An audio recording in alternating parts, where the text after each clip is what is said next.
So a lot of people who have been following TYT Sports know that we generally discuss Fox Sports and ESPN and their effect in mainstream sports media and what happens when executives in charge of either an ESPN or a Fox Sports will tell you one thing when they mean another. In ESPN's case, it was millennials are cutting the cord and that's why we can't afford to keep 100 of the hosts that you love and watch and find credible because they're good at their jobs, the Ed Warders of ESPN being one of them.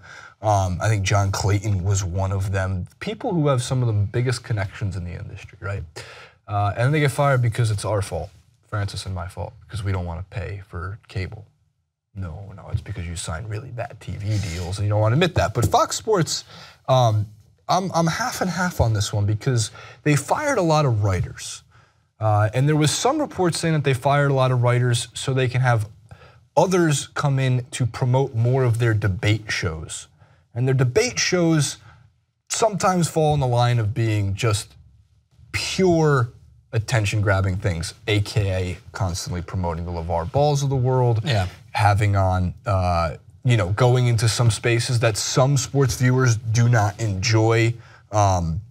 In the case of Chris Broussard, who I actually like a lot on Fox Sports, Broussard and Jason Whitlock, who shouldn't be on TV, and like these other people. But then there was a couple of other reports, one from Uprock saying that Fox Sports even went as far to ask some of the fired writers to ghostwrite some of the debate shows. That's just giving money without giving credit. I don't think there's actually a giant problem with ghostwriting. It's up to the person. Like I would ghostwrite. I don't care if my name's necessarily attached to it if you're paying enough. I don't know, But if you're paying, the point of it is you get paid, and you get paid usually more for basically not getting the actual credential. But but here's the thing, in the sports media industry, people don't seem to understand this. It's tiny, tiny. The size of this friggin' room is the size of the sports media industry. And in general, everybody does know each other or of each other. So when you go to Twitter jail for saying stupid things, sports media remembers. They're like Pepperidge Farm. They remember. I'm on the other side. I mean, I'm an entitled millennial who wants credit for everything. So someone asked me to ghostwrite and they were going to pay me like a decent amount of money for it, but I wasn't going to get any credit. Then I don't know. I just feel like unjustified. I feel like especially if you're just writing if you're just writing a basis argument and you're just writing scripts, reports, almost like just reports on what happened, then yeah, whatever, don't give me credit. But if I'm writing a full-fledged opinion piece that they're going to use and talk about in a debate show or anything like that, then I don't know, I wouldn't want that. I don't think it is, like, I don't think it was in that case. But I also want to highlight something with this though, and this is what's important about this. The headlines say, and this is from not Fox Sports itself, this comes from, why don't I have the source on it? Awful Announcing did it. Part of the reason they're firing writers is to focus entirely on digital media. So it means they're getting the message. Yeah. It's shifting. They want to put a ton into online video, and that's smart of Fox Sports. It does cost people their jobs, and that's unfortunate. Guys like Chris Barr and Pete Blackburn, Jonathan Bradley and Dan Carson, Cam Da Silva, a lot of these guys are editors and writers. I would hope that they get jobs. I think that you should you should be retweeting the fact that they're available to be hired and they have good resumes and they're good at what they do. And a lot of them didn't seem too bitter about it. They could have also, of course, had an NDA or some kind of thing where they can't do it. I think that was definitely what ESPN did.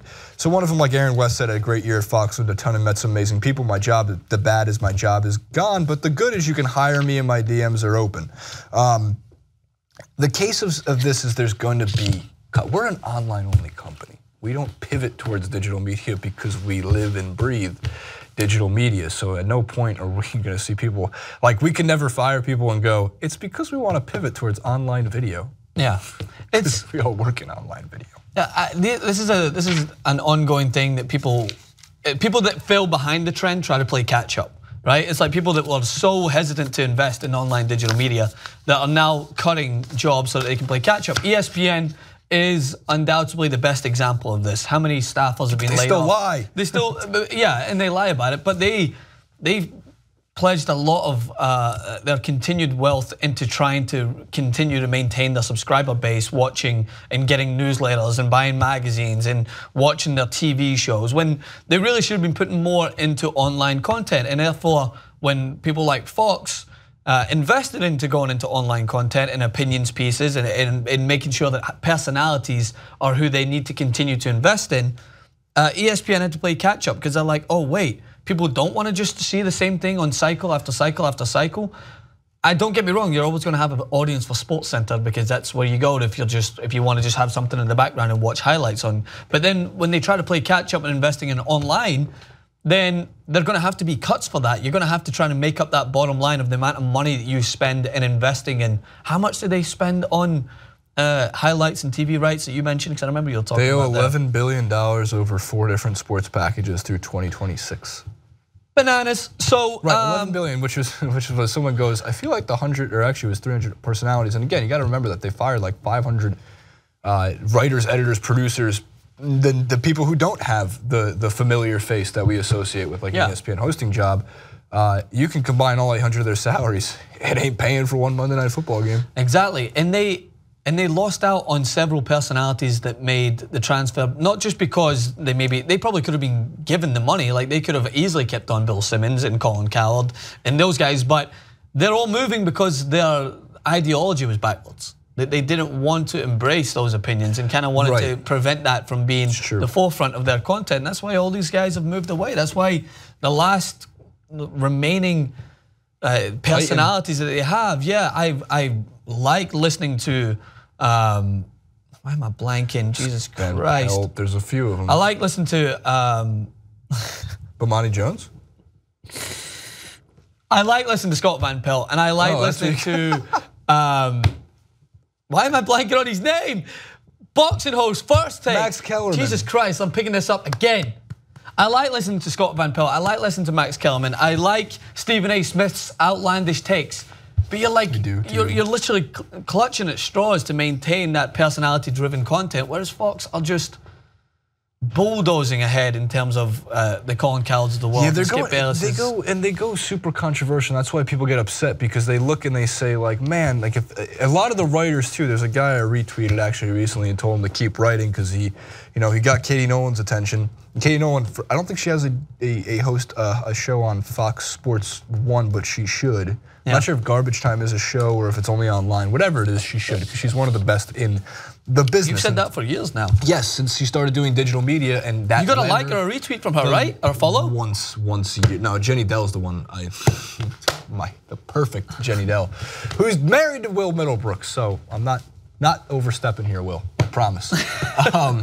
The point being, though, is she started digital media and she made a jump over into, and they recognized that, and Fox Sports recognized that kind of thing and made it more into a show. And I'm not sure, again, I gotta find out which one of the three it is, if it's only digital, if they have the TV deal or not. The point being, though, is she said, keep writing. There's these things come in waves and writers will still get hired. I promise you one thing, TV cannot exist without writers, but it can exist with without a lot of other things. Yeah. They can have bad personalities look good because of writers. They can have bad producers look competent because of writers. But if you remember any writer's strike, especially the one back in 2004, 2005 it was, I'm in the middle of watching the show Lost, which goes into this perfectly. The first 2 seasons of Lost were great. And then season 3 happened, which was right about the time the writer's strike. And oh man, did that shite take a downhill turn. The Sopranos was off the air for a little bit. You need the writers, man. They're important. They're just happened, the clock turn. It just happened recently as well, and in terms of the acting sphere that I dabble into, it's like everything, even some of the most pristine actors that I work with, everything froze up. Like auditions, people were just when they were potentially going to strike. Yeah, because there was a strike that was about to happen and everyone just didn't know what to do. So yeah, you're right. Writers are needed. You need writers. And they need credit. So get these guys jobs. If you know, get them jobs.